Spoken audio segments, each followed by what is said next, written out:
Juego derecha, 3 metros en ras. Derecha, 3 metros en ras. Seguida de tarde izquierda con derecha. Se cierra, 2 más, no ceñir, sucio, larga 20. 2 más, no ceñir, sucio, larga 20. Con izquierda. Con pronto, derecha 3, juego 3. Seguida de izquierda, con derecha, seguida de izquierda. Hola, soy Diego Vallejo, copiloto de rallies. Llevo compitiendo muchos años ya. He hecho campeonatos nacionales, campeonatos europeos y he corrido el Mundial de Rallys. Actualmente estaba corriendo el Mundial de Rallys y he tenido un accidente hace 2 meses. Justo ahora se cumplen 2 meses en el Rally Acrópolis en Grecia y ahora estoy en recuperación. He hecho también además 7 Dakar y alguno ahí en Argentina, me tocó, de los cuales acabé 6. O sea que bueno, un poco más o menos mi historial deportivo. Perfecto, bueno, si querés empezamos desde el principio, que vos comenzás como copiloto allá por el 89 en el rally de A Coruña con apenas 16 años. ¿Qué recuerdo tenés de esos inicios y qué te enganchó al mundo de los rallies? Bueno, yo me enganché antes, evidentemente, ¿no? Aquí en casa mi padre tenía un taller y vendía coches de segunda mano y bueno, desde pequeños siempre nos gustaron los coches. Mi hermano es 6 años mayor que yo y él cuando cumplió 18, que es la edad en España para poder conducir, sacarse el carnet, pues se compró un coche muy pequeño para competir, un Seat Panda, o sea, lo más pequeño que había. Y a partir de ahí yo quería competir como piloto, porque todos normalmente queremos ser delanteros de fútbol, ¿no? Que en este caso Sí. sería el piloto, ¿no? Pero como no podía correr hasta los 18 y tampoco teníamos muchas posibilidades económicas, porque ya un hermano corriendo pues ya era mucho para la economía familiar, pues somos de una familia humilde que no tiene muchos recursos. Y entonces empecé de copiloto y me gustó muchísimo y todo bien. O sea que ya a partir yo creo que del segundo tramo que hice en mi vida ya tuve claro que me gustaba eso y que quería dedicarme al copilotaje. Perfecto. Bueno, vos estudiaste Ciencia de la Educación ahí en la Universidad de Santiago de Compostela. ¿Cómo crees que esa formación influyó o influye en tu trabajo como copiloto y en la escuela que dirigís, bueno, desde los 2000? Sí, a ver, yo siempre soñaba con dedicarme a correr rally, pero es difícil. Y encima eso, viniendo de una familia que no, sin muchos recursos, ¿no? Entonces, yo siempre quise estudiar algo que tuviese que ver con la competición. Si no, me gustaría ser periodista de rallies, fotógrafo, lo que sea, ¿no? Y entonces me gustaba la educación y sabía que tenía que tener algún complemento porque iba a ser muy difícil dedicarme cuerpo y alma al copilotaje. Decidí hacer ciencias de la educación, o sea, soy maestro de niños pequeños. Y nada, eso me sirvió para la escuela de copilotos que tengo actualmente, que llevo dando cursos desde el año 95 y han pasado por como alumnos míos, pues muchísima gente conocida. De hecho, el actual copiloto Dani Sordo, pues fue alumno mío, ¿no? Antes de empezar a correr, vino a un curso mío y mira dónde llegó, o sea que estoy contento con eso. Muy bien. Y bueno, en esa escuela, como dijiste, formaste a muchos. ¿Y qué valores Sí. y habilidades consideras esenciales transmitir más que nada, bueno, ahora a la nueva generación? A ver, yo creo que en principio para ser copiloto de rallies tienes que ser muy aficionado. O sea, por ejemplo, ahí en Argentina tenéis muchísimos copilotos profesionales y grandes profesionales y todos coinciden en lo mismo, que son súper aficionados. O sea, era un poco como yo, que les valdría cualquier cosa en el mundo de los rallies para poder dedicarse a eso, ¿no? O sea que lo primero, ser muy aficionado y después, pues como todo en la vida, ¿no? Tienes que luchar y ir paso a paso. Yo recomiendo ponerte metas. Tampoco, yo no soñaba con correr el Mundial de Rally. Bueno, sí soñaba, pero sabía que era muy difícil. Entonces, lo primero fue correr. Cuando corrí, bueno, ganar en una copa de promoción. Cuando conseguí eso, pues poder dedicarme vivir de los rallies. Luego ganar una carrera, luego ganar un campeonato de España.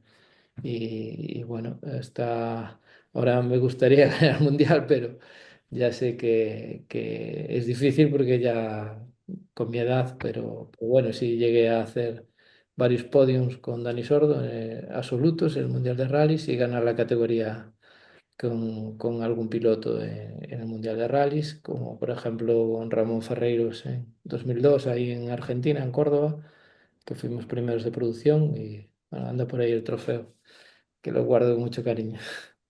Y luego el Dakar lo mismo, ¿no?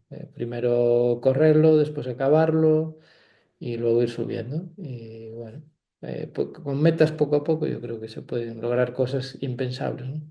Sí, ¿no? Una cosa termina llevando a la otra y bueno, yo estoy seguro de que ese mundial de rally en algún momento va a llegar. Pero bueno, Ahora ya eh, está. Pero te digo que yo, a ver, para mi hermano y para mí, competir era un sueño, ¿no? Y lograr ser campeones de España, ¿no? Yo fui 2 veces campeones de España con mi hermano, absoluto del Campeonato de España. Y luego también gané el Campeonato de España todoterreno con otro piloto. Y bueno, para mí era un sueño increíble poder hacer eso. O sea, hubiese firmado 1000 veces. y lograr algo tan importante y más que nada con tu hermano, ¿qué significa para vos lograr eso? Bueno, pues puedes imaginarte, ¿no? Crecimos juntos y sin hablarnos sabemos lo que piensa el otro. A veces es difícil la relación, ¿no? Pero siempre tuvimos bastante claro el papel de cada uno y de hecho yo después corrí con muchos otros pilotos, ¿no? Aparte de mi hermano y puedo decir que me sirvió mucho saber qué pensaban otros pilotos, o sea, cómo es la mente de un piloto por mi hermano, ¿no? Porque como lo conocía también, pues creo que me dio un toque para tener un poco de mano izquierda, ¿no? Que se dice para los pilotos y saber lo que les gusta y lo que no, porque realmente son muy parecidos, aunque hayan nacido en la otra punta del mundo, ¿no? Y bueno, casi el 80% de los rallies de Sergio, tu hermano, los copilotaste vos. ¿Cómo es gestionar esa relación tan cercana entre lo profesional y bueno, y lo familiar? Sí, bueno, un poco como te decía, ¿no? Que el lado negativo será que tienes demasiada confianza. Sí. Pues, o sea, bueno, yo le aguantaría cosas a mi hermano que no le aguantaría a otra persona igual y al revés, ¿no? Y eso también lo hace difícil porque a veces puede llegar a estallar esa relación, ¿no? Pero bueno, no, no recuerdo, una bronca muy grande una vez y en todos estos años y por una tontería, ¿no? Que al final casi nos cuesta ahí un poco, pero bueno, como somos hermanos, al final lo arreglas y ya está, ¿no? Y bueno, y después es muy bonito también ganar con tu hermano, ¿no? Y poder celebrar con toda la familia. Y me imagino. Y bueno, pasando ya a tu lado, copilotaste más de 400 rallies, incluyendo unos 40 en el Campeonato Mundial y bueno, sumando al Dakar. Esa enorme carga mental que genera y física durante esas competencias, ¿cómo las gestionás? Bueno, lo que te decía un poco es, primero te tiene que gustar mucho, ¿no? Entonces, como tienes esa pasión, hay veces que el trabajo, pues, es más llevadero, ¿no? Pero, por ejemplo, en el Dakar encontré una faceta que desconocía un poco de mí mismo, ¿no? Que era la calma y tuve suerte que tuve muy buenos maestros y me decían que era muy importante estar calmado y realmente me ayudó muchísimo eso y me ayudó después también en el Mundial de Rallys esa calma, ¿no? El de no perder los papeles. Es una cosa que también tiene mi hermano, que es muy tranquilo y no, aunque te pase algo fuerte, está como tranquilo, ¿no? Aunque por dentro vaya la procesión, ¿no? Y evidentemente con el paso de los años, pues van saliendo también nuevas formas de entrenar, de lo mental, que antes no le hacíamos ningún caso, que era todo para adelante, y ahora se cuida más lo mental y esas cosas, y son herramientas que van ayudando, ¿no? Bueno, vos lográs también un título en rallies que son todoterreno. ¿La Ujú. preparación y la dinámica entre asfalto y tierra difiere, hay diferencia? A ver, en rally, asfalto y tierra, pues el proceso es más o menos el mismo. Cambia quizás un poco más fácil de leer el asfalto porque está como más definido. La tierra como es así del color de la cuneta, hay veces que te confunde un poco más y es más difícil saber dónde estás, pero a nivel de rally es lo mismo. Luego en todo terreno, ahí sí que cambia porque no tienes notas previas, es improvisación, ¿no? Es seguir el roadbook y después seguir los rumbos y eso. Y cambia también del Dakar a otras pruebas, porque el Dakar es especial por todo, ¿no? Por longitud, por días, por por toda la forma de funcionar que tiene, ¿no? Que duermes allí, estás en un campamento. Y el otro día comparaba un Rally Dakar, hay que darse cuenta que es como eh, tres campeonatos de España rallies de todo terreno en 15 días, porque los kilómetros son más o menos eso. Entonces yo le decía a alguien, tú imagínate correr 3 temporadas sin problemas, lo vas a tener seguro, o sea que, Sí. y sería un súper éxito no tener ningún problema. Entonces tienes que gestionar eso en 15 días y es muy mental. Yo he visto a gente muy preparada físicamente derrotada y he visto a gorditos felices. O sea, en el Dakar es más mental que físico y yo pensaba que no. Me preparé muy bien para mi primer Dakar y evidentemente te ayuda, pero es mucho más importante la parte de cabeza. Bueno, pasando al Dakar, en 2019 vos finalizás tercero con Oscar Fuertes. ¿Cómo fue esa experiencia y qué aprendizajes vos te llevás de esa experiencia tan épica como es el Dakar? Bueno, terceros de la categoría, ¿eh? Que Sí, no vaya a la gente. sí, Que eso a veces también me da rabia. Alguno que dice, yo gané el Dakar y tú ganaste el Dakar, ¿no? Ah, en claro, no, clásicos, en categoría. Ah, bueno, eso no es ganar el Dakar. claro. Tercero de la categoría hicimos, sí, de 2 ruedas motrices. Y nada, ya te digo, lo primero del Dakar es la alegría que te llevas cuando acabas. Solamente con acabar es la leche, porque son muchos días y es muy duro, ¿no? Y encima si logras algo importante, pues bien. En 2018, por ejemplo, hicimos segundos de rookie, llegamos a liderarlo bastante tiempo y bueno, tengo por ahí los trofeos de segundo y tal, que son o sea, para mí suponen mucho, ¿no? Porque siempre dicen que lo hiciste bien, ¿no? Bueno, vos en la edición del 2022 volcás en una duna y el Mm. auto quedó, bueno, muy dañado y el equipo aún así lo reparó en 12 horas y pudieron continuar. ¿Qué papel jugó esa resiliencia y el trabajo en equipo en ese momento? ¿Qué se te pasa por la cabeza en un momento así?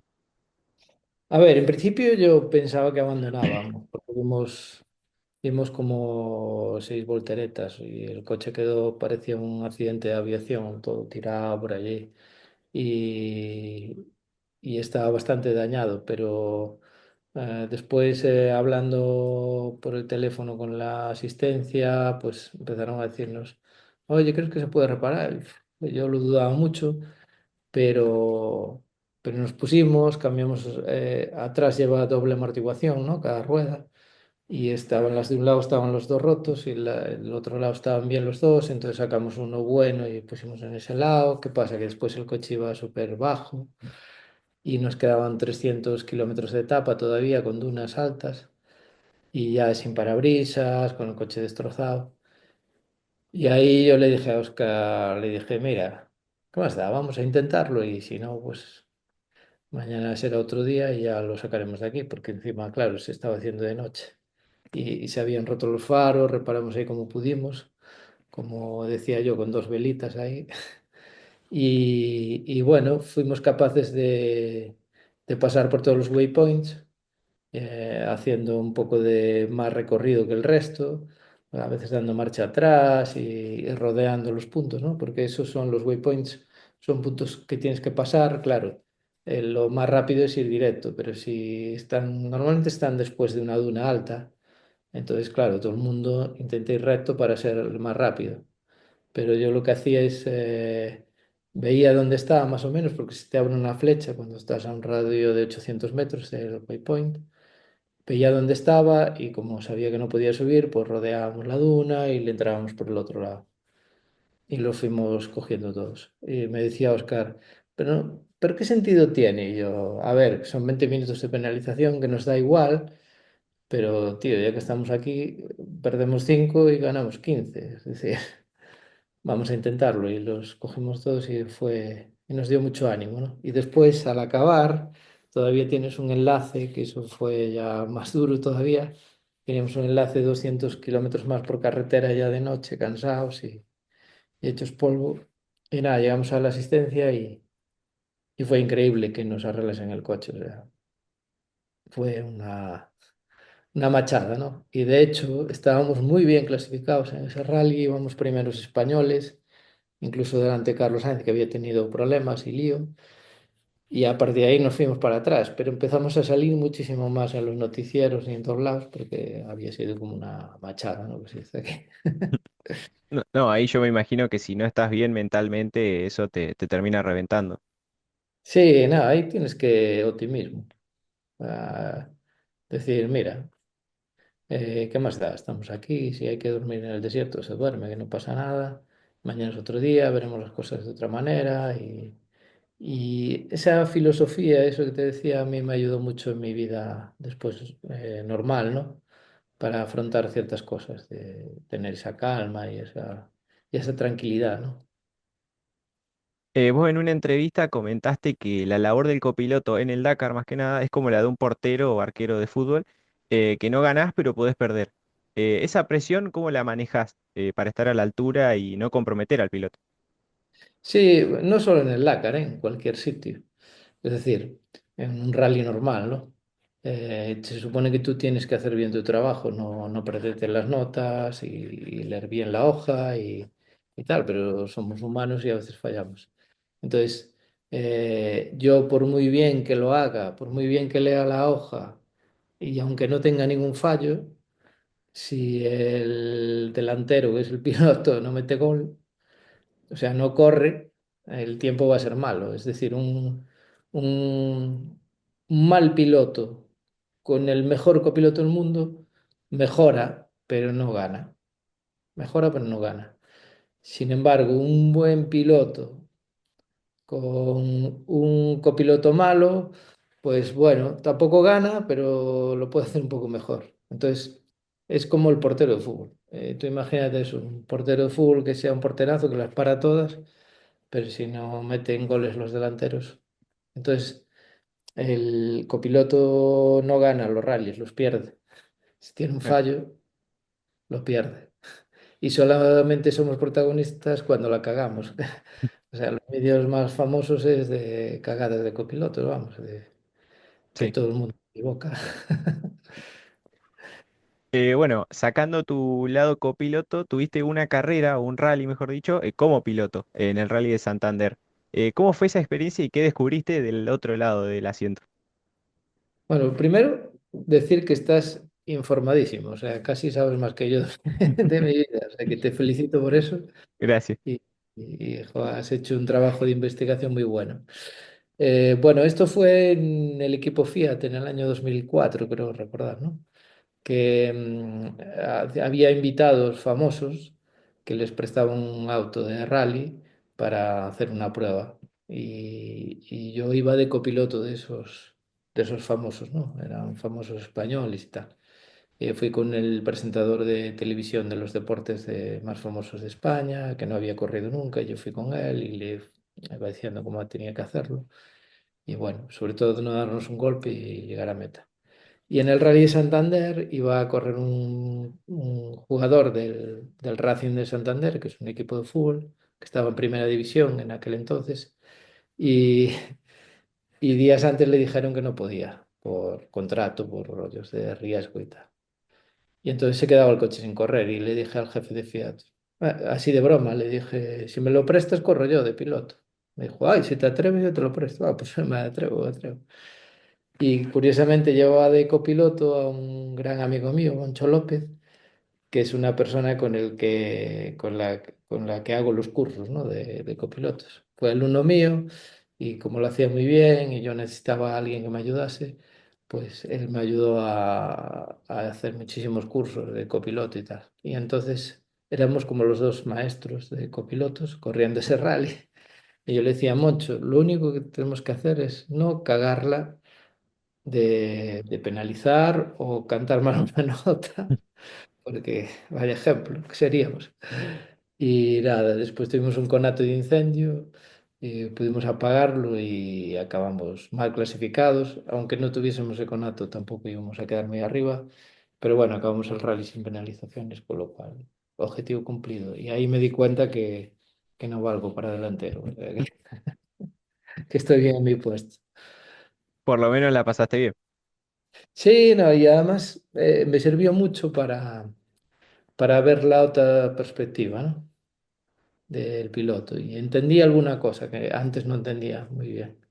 O alguna cosa que me decía el piloto y decía, ¿por qué me dice esto, este boludo, ¿no? Como decís vosotros. Y después, ostras, pues es por esto y tal. Y me decía un gran piloto que había sido copiloto también, que una persona aquí muy querida de España y de Galicia, de los rallies, que es Guillermo Barreras. Bueno, algunos, si lo ve algún español, va a saber quién es, que fue campeón de España. Que yo lo comparo mucho en la forma de ser eh, de esa época, un poquito como Traverso. O sea, era un tipo muy directo, muy claro y tal. Y ese me dijo una vez, me dijo, deberían de ser obligatorio correr primero de copiloto para correr de piloto, ¿no? Y al revés, hacer también una carrera al menos y tienes razón, porque entiendes muchas cosas del otro lado. Perfecto. Bueno, ya yendo a la actualidad, algo no muy bueno, como bien nombraste al principio, tuviste un accidente en el Rally de Acrópolis, en Grecia, una lesión Ujú. vertebral. Y bueno, ¿y cómo vivís ese momento difícil y cómo afrontás la recuperación tanto física como mental? Bueno, la verdad es que bien, ¿eh? O sea, no le di mucha importancia. Yo creo que es un momento de mala suerte. Tuve accidentes muchísimo más graves, por decirlo de alguna manera, muchísimo más fuertes y igual no me lesioné, ¿no? Y en este que no fue tan fuerte, de hecho el coche estaba casi intacto, pero lo que pasa es que dio con la zona más dura y a mí me cogió un poco de imprevisto al momento ya le dije a Marquito, me jodí la espalda. O sea, ya me di cuenta. Pero bueno, vi que movía las piernas y tal, y nada, no me lo tomé bien, no. Yo creo que son cosas que te pueden pasar y listo, tampoco sin más. En 430 o 40 rallies que llevo entre todo terreno y rallies de velocidad, yo creo que es poco. O sea, me rompí una clavícula en Cataluña 2008, un esguince de tobillo en Canarias en un rally y esta vértebra no aplastada. En 36 años que llevo compitiendo, 400 y pico carreras, creo que tampoco no es nada grave. Y bueno, yo siempre busco lo positivo, ¿no? Y lo positivo es que me vino muy bien este parón. Por ejemplo, el año pasado estuve 200 días fuera de casa durante el año y este año pues ya estuve mucho más en casa, así que puedo disfrutar de los míos y estar aquí a gusto. Bueno, por ese lado mejor. ¿Y emocionalmente te afecta la imposibilidad de participar, bueno, en pruebas que ya estaban previstas? Hombre, no, te fastidia un poco, pero a ver, me fastidió más, por ejemplo, eso, cuando me rompí la clavícula, que me perdí una carrera y estábamos luchando por el título, ahí estaba fastidiado, ¿no?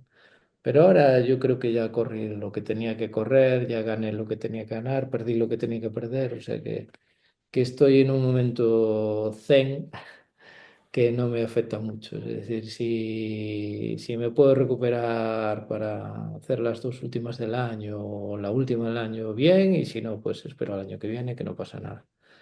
También ahora ya por mi edad ya estoy dejando un poco más de estar dentro del coche, ya quería irlo dejando, entonces bueno, no fue un mal momento para que me ocurriese, aunque evidentemente me hubiese gustado acabar el año con Marco.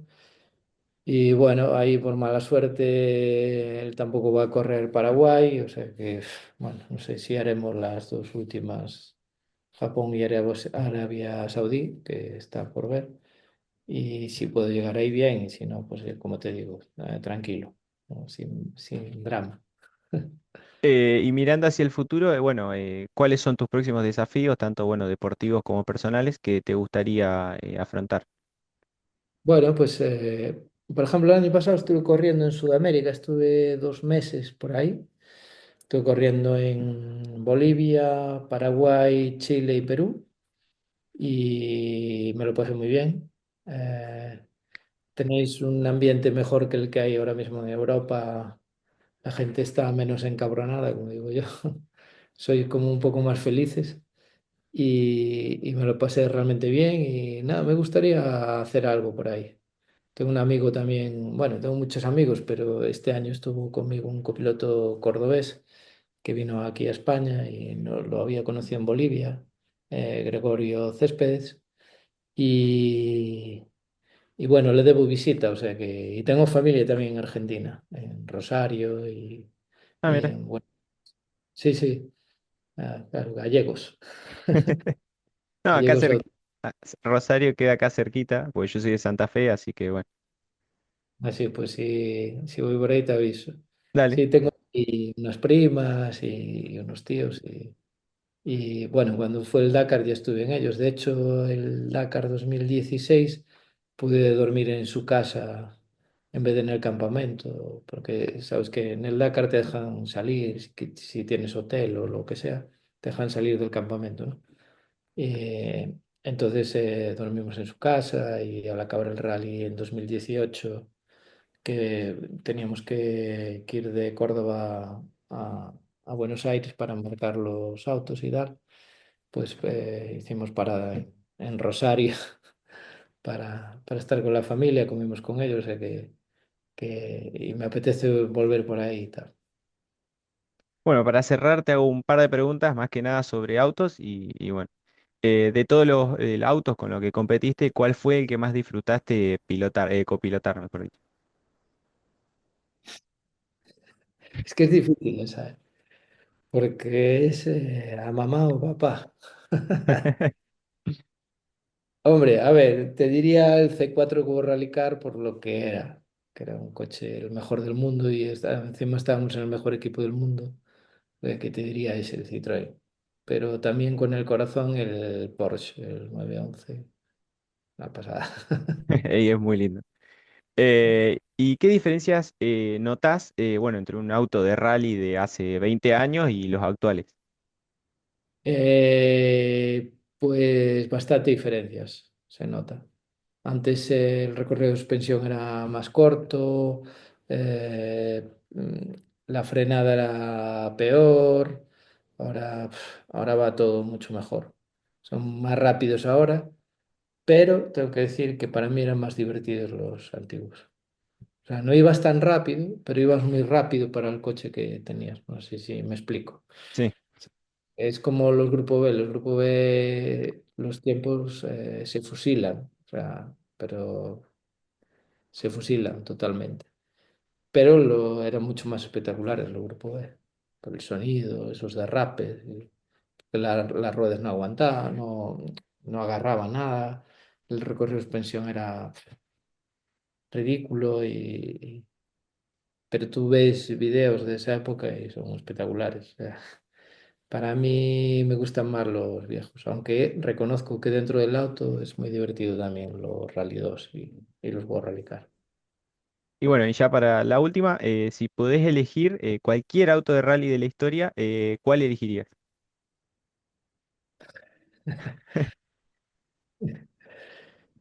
Pues mira, tendría difícil, ¿eh?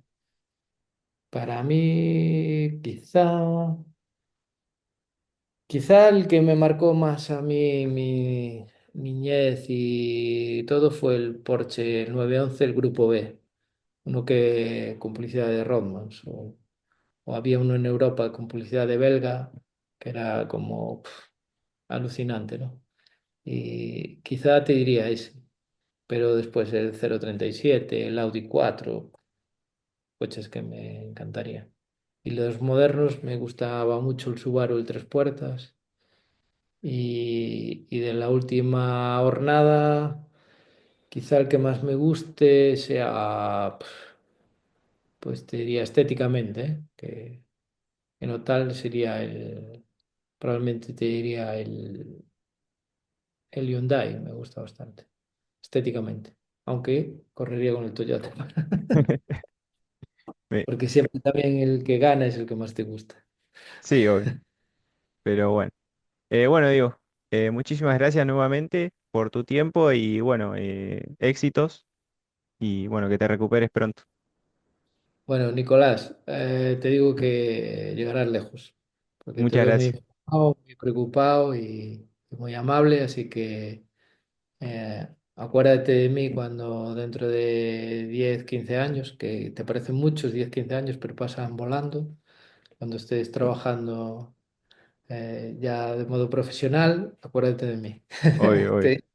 Vas a triunfar. Muchísimas gracias. Gracias.